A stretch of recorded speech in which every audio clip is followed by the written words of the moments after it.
குதிரைகளுக்கு ஒரு கழுதைகளுக்கு இருக்கிற அடிப்படை அறிவு கூட இல்லை. ஒரு மன்னர் நகர்வலம் போன பொழுது ஒரு கழுதை மேய்க்கிறவன் கழுதையோடு வந்தான்.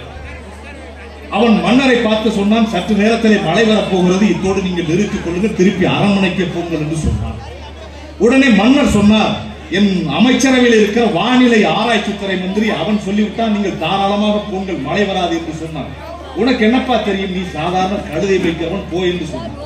மன்னர் நம்பி போனார். கொஞ்ச நேரத்திலே மழை அடியோ அடித்தென்று மன்னர் நடைந்து ஆத்திரத்திலே அரசவைக்கு வருகிறார். வந்த உடனே அமைச்சரவையை கூட்டி, வானிலை ஆராய்ச்சித்துறை மந்திரிக்கு தெரியாது, கழுதைக்கு எப்படி தெரிந்தது? உடனே என்னடா விளக்கம் என்று கேட்டால், அது ஒண்ணு இல்லை மன்னா, கழுதைக்கு இயற்கை ஆயக்கூடிய அந்த ஆற்றல் உண்டு. கழுதைக்கு காது கீழே தொங்கிக் கொண்டுதான் மழை வராது, மேலே தூக்கி கொண்டிருந்தால் மழை வரும். நீங்கள் சென்ற போது கழுதைக்கு காது மேலே தூக்கி கொண்டிருந்தது, அதனாலேதான் நான் சொன்னேன். உடனே மன்னர் முடிவு செய்தார், நம்முடைய வானிலை ஆராய்ச்சித்துறை மந்திரிக்கு தெரியாது, கழுதைக்கு தெரிந்திருக்கிறது. ஆகவே இந்த வானிலை ஆராய்ச்சித்துறை மந்திரியை டிஸ்மிஸ் செய்துவிட்டு இன்று முதல் கழுதையை வானிலை ஆராய்ச்சித்துறை மந்திரி ஆக்குகிறேன் என்று கழுதையாக்கிறார்.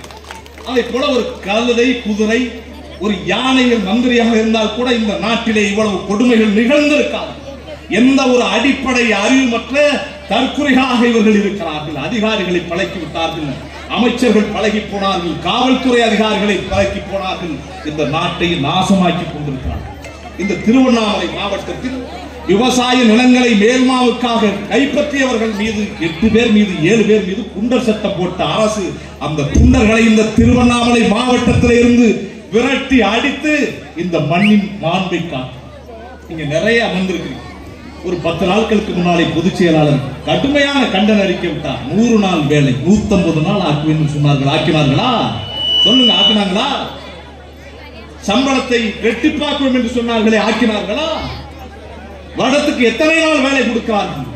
இன்றைக்கு 100 நாள் வேலை இழுத்து மூடப்பட்டது. ஆனால் எங்கள் எடப்பாடியார் இந்த 100 நாள் பணியாற்றுகிறவர்களை கிராமந்தோறும் இருக்கக்கூடிய சிறிய வாய்க்கால்களை, ஆறுகளை குடி மராமத்து திட்டத்தின் வாயிலாக அவர்களுக்கு வேலை வாய்ப்பை கொடுத்தார். ஆட்சிக்கு வந்து 1100 கோடி ரூபாயை உருவாக்கி தமிழகத்திலே 32 ஆறுகள், ஆரணி ஆறு, புரட்டலை ஆறு, பூவம், அடையாறு, பாலாறு, ஓங்குராறு, வராகநதி, பெண்ணையாறு, கெடுகளாறு, வெள்ளாறு, காவிரியாறு, மற்றுமொரு வெள்ளாறு, அம்புலியாறு, பம்பாறு, கொழுவலாறு, புரட்டக்கரையாறு, மணிமுத்தாறு, உத்தமபுரசமங்கையாறு, வேம்பாறு, வைப்பாறு, கல்லாறு, குண்டாறு, நம்பியாறு, கோதையாறு, அனுமனாறு, அமராவதி ஆறு, வசிஷ்டநதி என்ற 32 ஆறுகளில் பூவத்தை தவிர அத்தனையும் வெட்டி கட்டி 2000 ஆண்டுகளுக்கு முன்னால் பிறகு தமிழகத்திலே ஒரு நீரியல் மேலாண்மை புரட்சியை செய்த 2ஆம் கரிகால சோழன் அனைத்து இந்திய அண்ணா திராவிட முன்னேற்ற கழகத்தின் பொதுச் செயலாளர் எங்கள் தங்க தலைவர் எடப்பாடியார். அதனால் தான் நாட்டு மக்கள் தேடுகிறார்கள். தாலிக்கு தங்கம் தந்த தலைவன் யார்? மடி கணினியை தங்கு தடையில்லாமல் வழங்கிய தலைவன் யார்? பொங்கலுக்கு 2500 ரூபாயை மாமன் வீட்டு சீதனமாக கொடுத்த தலைவன் யார்? ஏழைகளுக்கு ஆடு மாடு வழங்கிய தலைவன் யார்? கொரோனாவில் இருந்து மக்களை பாதுகாத்த தலைவன் யார்? 2500 ரூபாயை அள்ளி கொடுத்த தலைவன் யார்? மடி கணினியை கொடுத்த தலைவன் யார்? விலைவாசியை கட்டுக்குள் வைத்திருந்த தலைவன் யார்? கொரோனாவில் பள்ளிக்கு கல்லூரிகளுக்கு செல்ல முடியாதவர்களை ஆல் பாஸ் என்று அறிவித்த தலைவன் யார்? யார் யார் என்ற கேள்விகள் என்னை பிளக்கிற போதுதான் அவர்தான் எங்கள் எடப்பாடியார் என்ற விடைக்கு நாட்டு மக்கள் வருகிறார். இன்னும் சில திங்களில் இந்த மண்ணில் நடக்க போகிற சட்டப்பேரவை தேர்தலில் இந்த கலசப்பாக்கம் தொகுதியில் மீண்டும் களம் காண வருகிறார் எங்கள் வெற்றி வீரன், எங்கள் அன்பு அண்ணன் மாண்புமிகு அக்கிரியார் அவர்கள். தமிழகத்திலே எல்லா வேட்பாளர்களையும் விட பல்லாயிரக்கணக்கான வாக்குகள் வித்தியாசத்திலே அவர் வெற்றி பெற்றார் என்ற நற்செய்தியை நீங்கள் தர வேண்டும். மறந்து விடாதீர்கள், மறந்தும் இருந்து விடாதீர்கள். நீங்கள் வாக்களிக்க வேண்டிய ஒரே சின்னம் புரட்சி தலைவர் எம்ஜிஆர் அவர்கள் கண்டெடுத்த வெற்றி சின்னமாகிய என்ன சின்னம்? இரட்டை இலை சின்னத்துக்கு வாக்குகளை தந்து என்னுடைய ஆருயிர் அண்ணனை சட்டமன்றத்துக்கு அனுப்பி மீண்டும் புரட்சி தலைவர் எடப்பாடியாருடைய சர்க்காரில் மாண்புமிகு அமைச்சராக பணியாற்றுவதற்கு நல்ல சந்தர்ப்பத்தை நீங்கள் தர வேண்டும். இதே இந்த இனம் காக்க, மொழி காக்க தன்னுயிரை ஈந்த இந்த மரப்போர்களின் இந்த நினைவு நாளில் உறுதியேற்போம். நல்ல சந்தர்ப்பத்தை எனக்கு வழங்கிய என்னுடைய ஆருயிர் அண்ணன் அக்கிரியார் அவர்களுக்கு நன்றி சொல்லி, நம்மை இயக்கிக் கொண்டிருக்கிற மொழியாக, உயிராக, உணர்வாக, ஆற்றலாக இயக்கிக் கொண்டிருக்கிற மொழிப்போர் மறவர்களுக்கு உங்கள் அனைவரின் சார்பாக செம்பார்ந்த வீர வணக்கத்தை செலுத்தி நிறைவு செய்கிறேன். நன்றி, வணக்கம். சட்டப்பேரவை தேர்தலில் வென்று சென்னை செயின்ட் ஜார்ஜ் கோட்டையில் எடப்பாடி கே பழனிசாமி என்னும் நான் என்ற உறுதிமொழியினை ஏற்று தாழ்ந்து வீழ்ந்து கிடக்கிற தமிழகத்தை தலையுயர் செய்ய காத்திருக்கும் ஆளுநர் தலைவர் மாண்புமிகு எடப்பாடியார் அவர்களின் கட்டளைக்கு காத்திருந்து வெற்றிகளை குவிக்கும் செயல் மறவர்களே, மாணவ கண்மணிகளே, விவசாய பெருங்குடி மக்களே, உச்சியில் ஊறி வரும் அருவியெல்லாம் ஒன்றை ஒன்று கலந்திருப்பதைப் போல ஓங்கி வளர்ந்திருக்கும் மூங்கில் மரம் ஒழுங்காக குறுத்துவிட்டு கிளைகளையாய் வெடித்திருப்பதைப் போல 53 ஆண்டுகளாக ஒட்டிய மாம்பழமாக கொட்டி கிடக்கிற ஈழற்ற அண்ணா திராவிட முன்னேற்ற கழகத்தின் தொண்டர்களே, அனைவருக்கும் வணக்கம். கழகத்தினுடைய பொதுச் செயலாளர் மாண்புமிகு எடப்பாடியார் அவர்களின் உத்தரவின் பேரில் தாய்மொழி காக்க தன் உயிரையே ஈகமாக தந்த தியாகசீலர்களுக்கு இன்று வீர வணக்க நாள் பொதுக்கூட்டம் எழுச்சியாக நடைபெற்றுக் கொண்டிருக்கிறது. இந்த மண்ணில் 50,000 ஆண்டுகளுக்கு முன்பு வாளோடு முன்தோன்றிய மூத்தகுடியின் உயிர் மூச்சார அன்னை தமிழுக்கு இன்னொரு ஏற்பட்ட போது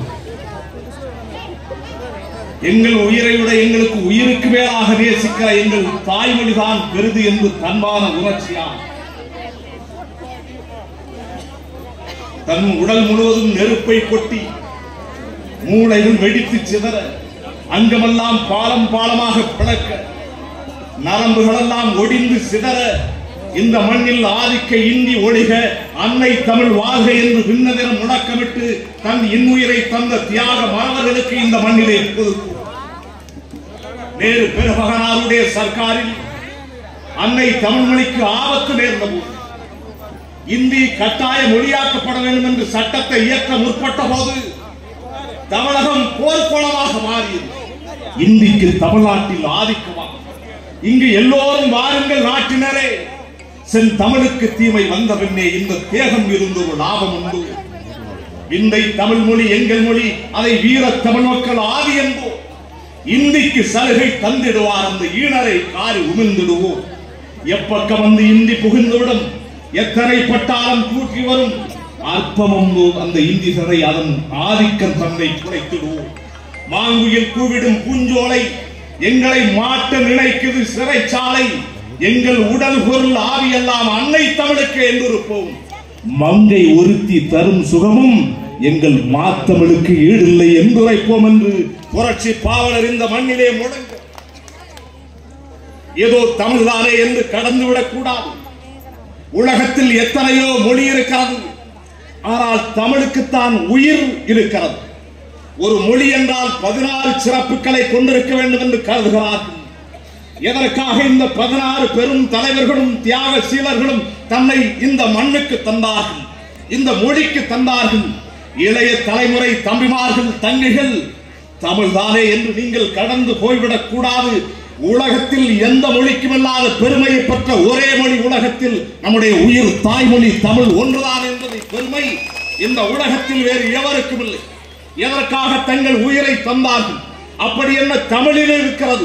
ஒளிக்கடலால் முதலாய் உதித்து வந்த பேரலையே, கலை கடலை நாவினாலே கடைய வந்து செவியமுதே, பிறந்த நாள் தெரியாத பேரழகே, பிற மொழிகள் இறந்த நாள் காண தினம் இளமை பெற்று வந்தவளே, நயந்த மொழிகள் இங்கு 4000 இருந்தும் உயர்ந்தவளே, வல்லினமும் மெல்லினமும் வளமையான இடையினமும் நல்லினமாய் வாய்க்கப்பட்டு நடக்க வழி செய்தவளே, முதியவளா இருந்தாலும் மோகம் தரும் அழகாதே, புதியவளா இருப்பவளே, பூவை போல் சிரிப்பவளே, நிற்காத காற்றை போல் நிமிர்கின்ற ஒளியை போல் எல்லோருக்கும் பொதுவாக இருப்பவளே, உன்னை நான் உச்சரிக்கும் போதில் ஊறுகின்ற எச்சிலும் தேனாகும், இதழ்களும் பூவாகும், அறம் நீ பொருள் நீ அறியாத புகழ் என்று போற்றுகிற அன்னை மொழி அல்லவா எங்கள் உயிர் தமிழ் மொழி. 2000 ஆண்டுகளுக்கு முன்னாலே திருமுருகாற்றுப்படையை நக்கீரர் எழுதுகிறார். இந்த டென்னிசன் என்கிற ஆங்கில கவிஞன் உருக்கு என்ற நாவலில் நீரோடையை பற்றி எழுதுகிறார். அந்த நீரோடையில் அந்த ஆங்கில கவிஞன் எழுதியதை விட 2000 ஆண்டுகளுக்கு முன்னாலே நம்முடைய தமிழ் பாட்டன் நக்கீரன் மலை உச்சியில இருந்து அருவி கொட்டுவதை போல எழுதுகிறார். வல்லினத்தையும் மெல்லினத்தையும் வளமையான இடையினத்தையும் வளைத்து நெளித்து மலை உச்சியில இருந்து அருவியே கொட்டுகிறது. வேறுபல் துயிலில் உடங்கி அகில் சுமந்து ஆழம் முழுவதும் உருட்டி வேரல் பூவுடை அலங்கு சின விளம்ப வேறு கெண்டு விண்பெரு நெடுவரை பருதியில் தொடுத்த தங்கமல் அலர்லார் சிதைய நண்பல் ஆசிரி முதுசொலை கடாவை யுகமோடு மாமுகப்பூ குடிப்ப வேறுபல் துயிலில் உடங்கி அகில் சுமந்து ஆழம் முழுவதும் உருட்டி வேரல் பூவுடை அலங்க சினை விளம்ப வேறு கெண்டு விண்பெரு நெடுவரை பருதியில் தொடுத்த தங்கமல அலர்லார் சிதைய நண்பல் ஆசிரி முதுசொலை கடாவ யுகமோடு மாமக முசுகனை படிப்ப பூணுதல் இரும்புடு குடிப்பு வீசுவரும் கடித்து முத்து உடை வாங்கிட்டு என்று பாடினால் மலை உச்சியிலே இருந்து அருவியே கொட்டும். அவளது உயிர்மொழி உலகத்தின் ஒரே மொழி எங்கள் தாய்மொழி தமிழ் என்பதற்காகத்தான் தங்கள் விலை மதிக்க முடியாத உயிரை தந்தார்கள். கோடி சொற்களை கொண்ட உலகத்தின் ஒரே மொழி சொல்லுதல் என்ற ஒரு சொல்லை எடுத்துக்கொண்டால் அசைத்தல், அறைதல், இசைத்தல், இயம்புதல், உரைத்தல், உளறுதல், எண்ணுதல், ஓதுதல், கத்துதல், களத்தல், கிளத்தல், கிளத்துதல், குயிலுதல், குளறுதல், கூறுதல், சாற்றுதல், செப்புதல், நவழுதல், நுகர்தல், வளர்த்தல், விடுத்தல், விதத்தல், விளம்புதல் என்று இப்படி உலகத்தின் 40 வகையான சொற்களை கொண்ட உலகத்தின் ஒரே மொழி எங்கள் அன்னை தமிழ் மொழி. தனித்த சொற்களை கொண்ட மொழி. இறையனார் களவியலில் ஒரு தலைவனும் தலைவியும் சந்திக்கிறார்கள். இறையனார் களவியல் 2000 ஆண்டுகளுக்கு முன்னாலே எழுதப்பட்ட சங்க இலக்கிய நூல். 2000 ஆண்டுகளுக்கு முன்னாலே அத்தனை சொற்களும் உயிர் சொற்களும். சந்தனமும் சவ்வாதும் ஆசிரியும் அசோகமும் கோங்கும் வேங்கும் குரவமும் எரிந்து நாகமும் திலகமும் நரவமும் நந்தியும் மாதவியும் மல்லிகையும் மகளோடு மனம் கவர்ந்து பொறிப்புங்கும் புன்னாகமும் முருங்கொடு முகை சரந்து வண்டரைந்து தேராந்து வரிக்குயில்கள் இசைபாட தன் தந்தல் இடைவராய் தனியவரை முதிவு செய்யும் ஒரு பொழிலது நடுவன் மாணிக்க செய்யும் மேல் விசும்பு துடைத்து பசுமுன் புத்து வெறியூர் நறுமலர் வேங்கை கொய்தார் என்று பாடப்பட்டிருக்கிற பாடலில் அத்தனையும் உயிர் சொற்கள் மேற்சொற்கள் என்றால் 2000 ஆண்டுகளுக்கு முன்னாலே தனித்து இயங்கிய ஆற்றலை கொண்ட உலகத்தின் பேராயுதம் எங்கள் அன்னை தமிழ் என்ற பெருமைக்குரிய திமிர் ஒவ்வொரு தமிழனுக்கும் தமிழச்சிக்கும் இந்த மண்ணிலே வேண்டும் என்ற உறுதிமொழியை இந்த நாளில் வீர வணக்க நாளில் இதயத்திலே ஏந்திக் கொள்ள வேண்டும். தமிழ் உலகமெங்கு நிற்கிற ஒரு பெரும் கடல். நான் ஓரத்திலே நின்று ஒரு துளி ஒரு கைப்பிடி தண்ணீரை எடுத்து உங்களுக்கு தந்தேன். மணிக்கணக்கில் ஆண்டு கணக்கில் அன்னை தமிழ் மொழியின் பெருமையை பேசிக்கொண்டே இருக்கிறார். என் அன்புக்குரிய பெரியோர்களே, அந்த மொழிப்போர் மாணவர்களுக்கு ஆண்டுதோறும் விழா எடுப்பது மட்டுமல்ல, அவருடைய செயல் திட்டத்தை அவருடைய கனவை நிறைவேற்றி அவர்களுக்கு மணி மண்டபங்களை எழுப்பி நினைவு தூண்களை எழுப்பி அவர்களுக்கு பெருமை சேர்த்த ஒரே இயக்கம் இந்த மண்ணில் அனைத்து இந்திய அண்ணா திராவிட முன்னேற்ற கழகம். புரட்சி தலைவர் எம்ஜிஆர் ஆட்சிக்கு வந்தார். அன்னை தமிழுக்கு பெருமை சேர்க்க வேண்டும் என்று நினைத்தார். உலகம் தழுவிய தமிழர்களுக்கான ஒரு இதயமாக அது விளங்க வேண்டும். தமிழுக்கென்று ஒரு பல்கலைக்கழகத்தை இந்த தமிழ் மண்ணிலே ஏற்படுத்த வேண்டும் என்று நினைத்தார். அதுவும் தஞ்சை தரணியிலே ஏற்படுத்த வேண்டும் என்று நினைத்தார். தமிழ் அறிஞர்களை அழைத்தார், அமைச்சர்களை அழைத்தார், அதிகாரிகளை அழைத்தார். அனைவரையும் அமர வைத்துக் கொண்டு எத்தனை ஏக்கரிலே பல்கலைக்கழகம் கட்டலாம் என்று புரட்சி தலைவர் எம்ஜிஆர் கேட்கிறார். ஒரு அதிகாரி சொன்னார் 10 ஏக்கரிலே கட்டலாம். இன்னொரு அமைச்சர் சொன்னார் 25 ஏக்கரிலே கட்டலாம். இன்னொருவர் சொன்னார் 100 ஏக்கரிலே கட்டலாம் என்று புரட்சி தலைவர் எம்ஜிஆர் சொன்னார். உலகத்தில் கல்லும் மண்ணும் தோன்றுவதற்கு முன்னே தோன்றிய நம்முடைய தாய்மொழிக்கு 100 ஏக்கரில் மட்டுமா கட்ட வேண்டும்? என்ன உங்களுடைய பெருந்தன்மை? 1000 ஏக்கரிலே நான் பல்கலைக்கழகம் கட்டுகிறேன் என்று இன்றைக்கும் தஞ்சையிலே வானுயர உயர்ந்த கட்டிடங்களை எழுப்பி இன்றைக்கும் உலகத்தமிழ் ஆராய்ச்சி கூடமாக கட்டி தமிழுக்கு பெருமை சேர்த்த இயக்கம் அனைத்து இந்திய அண்ணா திராவிட முன்னேற்ற கழகம் என்ற பெருமை எங்களுக்கு உண்டு. புரட்சி தலைவி அம்மா அவர்கள் அறிவியல் தமிழை இந்த மண்ணில் அறிமுகம் செய்து உலகத்தமிழ் மகாநாட்டினை நடத்தி தமிழுக்கும் தமிழர்களுக்கும் பெருமை சேர்த்த வரலாறும் அனைத்து இந்திய அண்ணா திராவிட முன்னேற்ற கழகத்துக்கு உண்டு. தேர்தல் காலம், போர்க்காலம் நெருங்கிவிட்ட சூழலாம். எங்கள் இதயம் நிறைந்த தாய்மார்கள் இங்கே அமர்ந்திருக்கின்றனர். என்ன பிழையை அண்ணா திராவிட முன்னேற்ற கழகம் செய்தது? எதற்காக எங்கள் எடப்பாடியாருடைய ஆட்சியை மீண்டும் இந்த மண்ணில் சாய்த்தீர்கள்? என்ன காரணம்? 10 ஆண்டு காலம் உத்தான ஆட்சியை நடத்தியவர் எடப்பாடியார். புரட்சி தலைவி விட்டு சென்ற பணிகளை தொட்டு தொடங்கி நடத்தி வெற்றி கொடி நாட்டியவர் எடப்பாடியார். இந்தியாவில் எந்த ஒரு முதலமைச்சரும் செய்து காட்ட முடியாத அரும்பெரும் சாதனைகளை நிகழ்த்தி காட்டியவர் அண்ணா திமுகவினுடைய பொதுச் செயலாளர் எடப்பாடியார். அந்த ஆட்சி எதற்காக நீங்கள் கவிழ்த்தீர்கள்? என்ன பிழை செய்தோம் நாங்கள்? ஜி தமிழ் தொலைக்காட்சியிலே லட்சுமி கள்ளக்காதல் பிரச்சனை, கணவன் மனைவிக்குள்ளே பிரச்சனை, காதல் பிரச்சனை என்று உட்கார்ந்து பஞ்சாயத்து செய்வார். அப்பொழுது காதலனால ஏமாற்றப்பட்ட ஒரு தங்கை சொல்வார், மேடம் இவனை நம்பாதீங்க, இவன் வாழைப்பழம் மாதிரி பேசுவான், பேசி பேசியே ஏமாத்திடுவான் என்று சொன்னார்களே, அதை போல தகப்பன் ஸ்டாலினும் மகன் உதயநிதியும் வாழைப்பழத்தோடு பேசி உங்களுக்கெல்லாம் அல்வாவை கொடுத்து விட்டார்களே. என்ன பாவம் செய்தோம், என்ன குற்றம் செய்தோம்? ஒரு அழகான கிராமம், அந்த கிராமத்தை சுற்றியும் நீர்நிலைகள், பக்கத்து ஊருக்கு வேலைக்கு போக வேண்டுமானால் பரிசலிலே தான் பயணம் செய்ய வேண்டும். அப்படித்தான் ஒரு நாள் எல்லோரும் போனார்கள். வேலை செய்து முடித்துவிட்டு பரிசல்காரன் அவர்களை அழைத்து வர காத்திருந்தார். எல்லோரும் பரிசலிலே ஏறிவிட்டார்கள். உடனே பரிசல்காரன் படகை செலுத்துவதற்கு தயாரானான். சரி கிளம்பட்டும் என்று மக்களும் சொல்லிவிட்டார்கள்.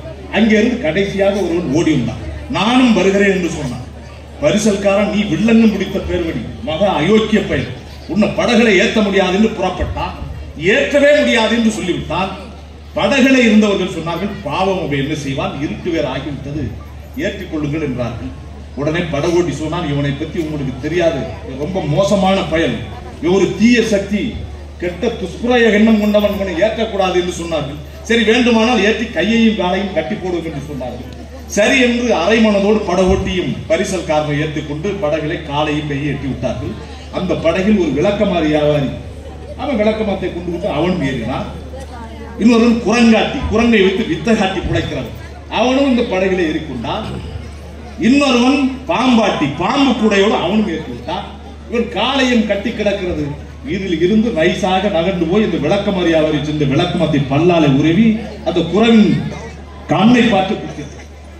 குரங்கு அங்கே இருந்து வீச்சு வீச்சு இந்த அலறி கூட்டு பக்கத்தில் பாம்பு கூட இருந்த பாம்பை தூக்கி கூட்டத்தின் மேல் வீசியவுடன் கூட்டத்தில் இருக்கிற எல்லோரும் பதறி ஐயோ என்று அலறி கொண்டு படகை கவிழ்ந்து அத்தனை பேரும் செத்து நாசமாக போனார்கள்.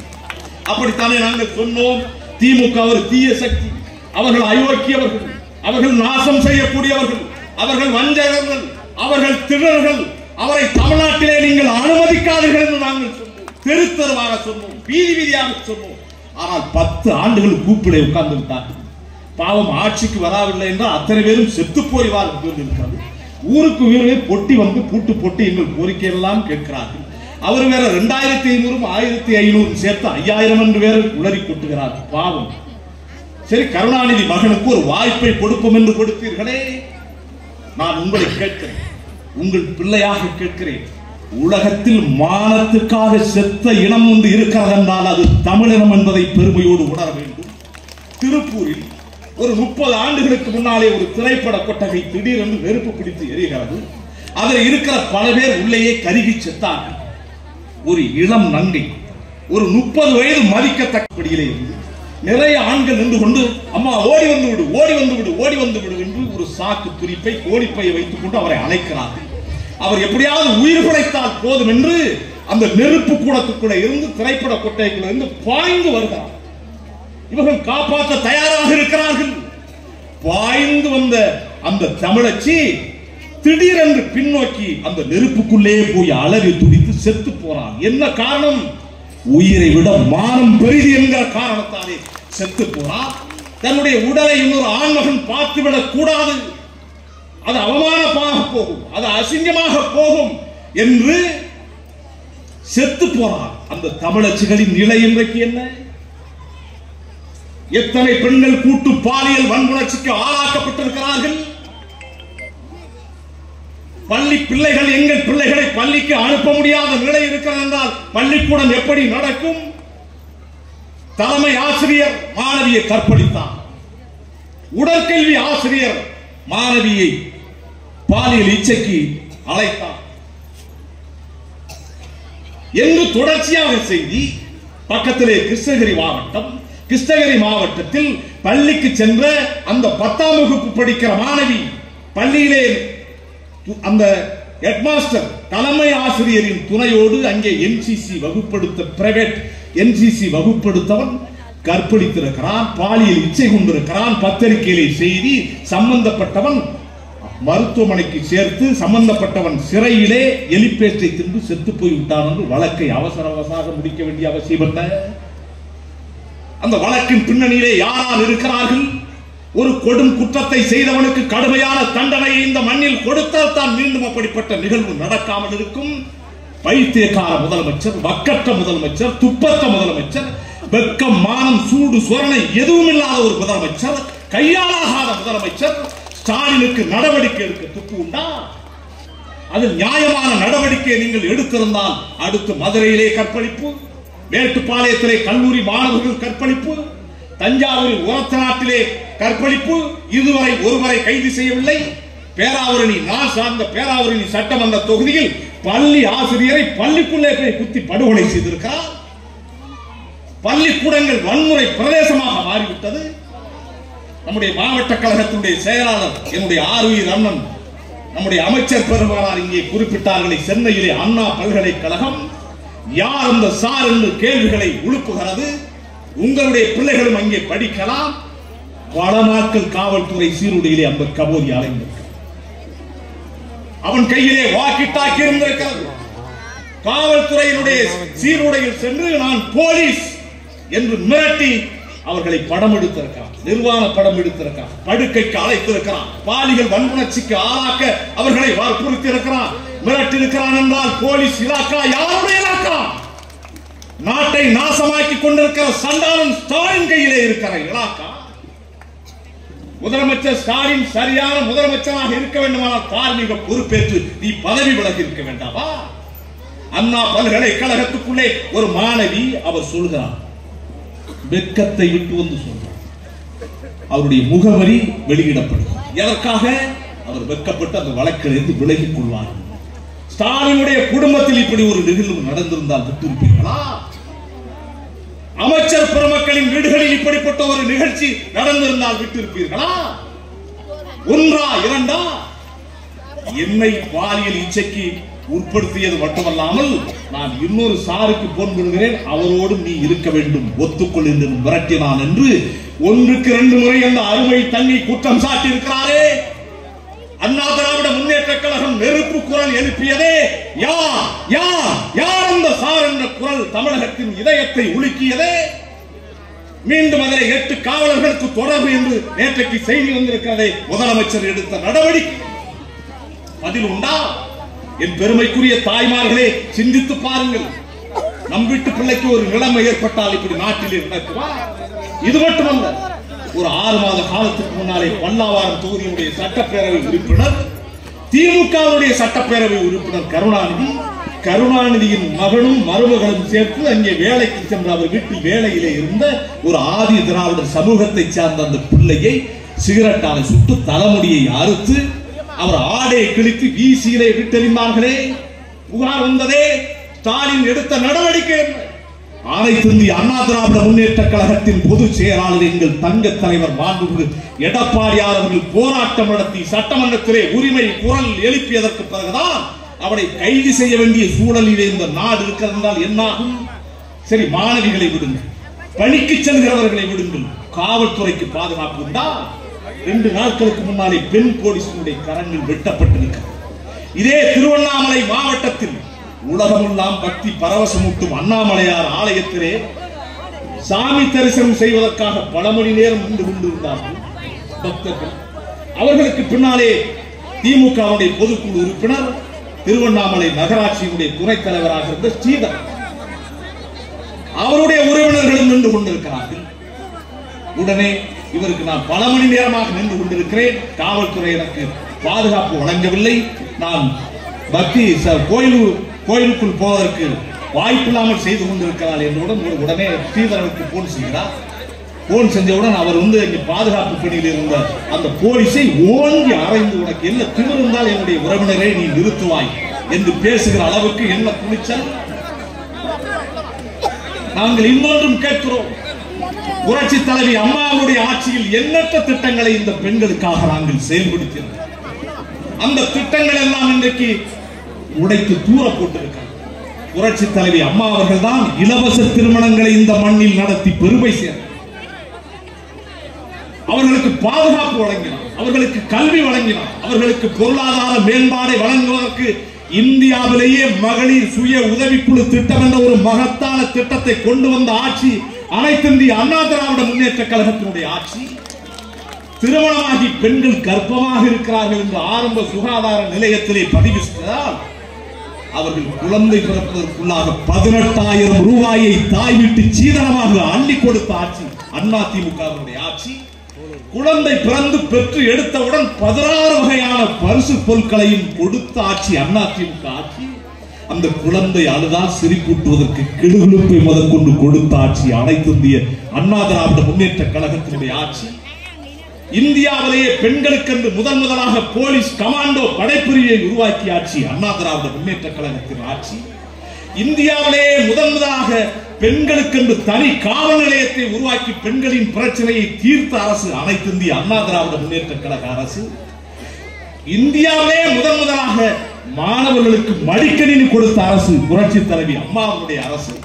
இந்தியாவிலே முதலாக மாணவர்களுக்கு சைக்கிள் கொடுத்த அரசு அனைத்து இந்திய அண்ணா திராவிட முன்னேற்ற கழக அரசு.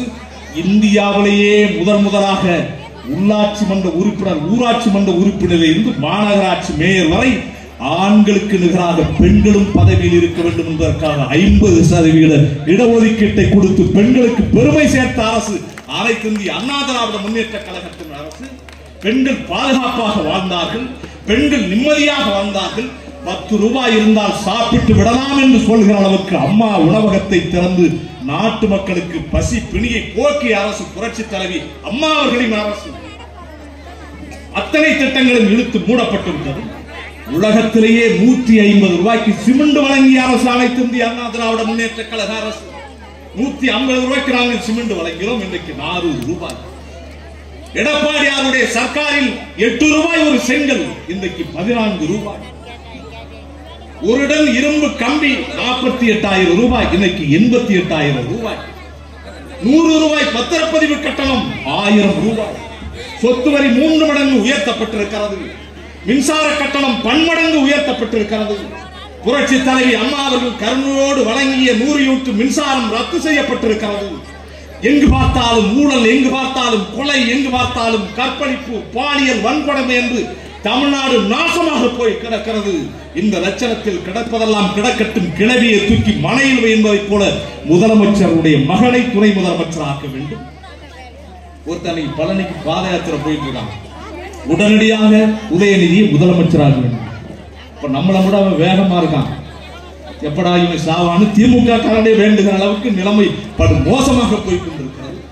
மந்திரிமார்கள் இருக்கிறார்கள், அவர்கள் எல்லாம் மிருக சிறுச நட்சத்திலே பிறந்தவனை போல பேசுகிறார்.